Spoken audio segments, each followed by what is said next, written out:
సువర్ణపురం అనే ఓ రాజ్యం ఉండేది. అక్కడ ప్రతి వీధి ధనంతో నిండిపోయినట్టు, ప్రతి మనిషి ముఖంలో ఆనందపు వెలుగు.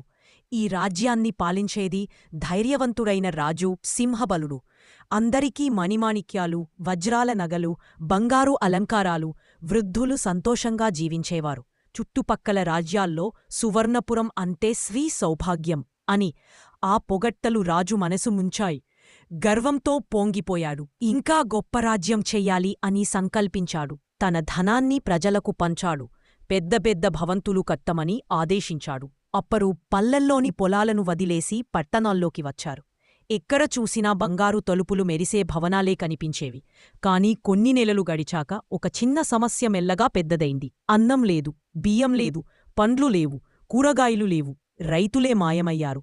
ఎవ్వరూ పంటలు పండించట్లేదు. రాజ్యం అన్నం కోసం ఇతర రాజ్యాలమీద ఆధారపడింది. ఉన్నంత ధనం అన్నం కొనేందుకే ఖర్చవుతూ పోయింది. ఈ దుస్థితి చూసి సింహబలుడు కంగారుపడ్డాడు. వెంటనే మంత్రిని పిలిచాడు. ఇందుకు కారణమేంటి అని ప్రశ్నించాడు. మంత్రి వినయంగా చెప్పాడు. ప్రభూ, మీరు ఇచ్చిన ఆదేశాల వల్ల ప్రజలు పొలాలు వెదిలేశారు. రైతులు వ్యవసాయం మానేశారు.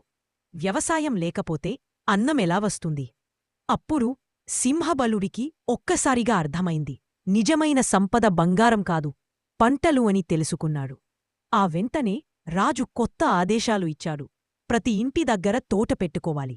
గ్రామాలు తిరిగి పునరుద్ధరించాలి. వ్యవసాయ భూములు రక్షించాలి. రైతులకు గౌరవమివ్వాలి అని చెప్పాడు. ఇలా కాలం గడిచింది. సువర్ణపురం మళ్లీ పచ్చదనంతో నిండిపోయింది. పంటల గాలికి రాజ్యం సుగంధంగా మారింది. ఇప్పుడు సువర్ణపురం ధాన్యంతో కూడా సంపన్నమైంది. ఇతర రాజ్యాలకు ఎగుమతి చేస్తూ తిరిగి తన కీర్తిని సంపాదించుకుంది.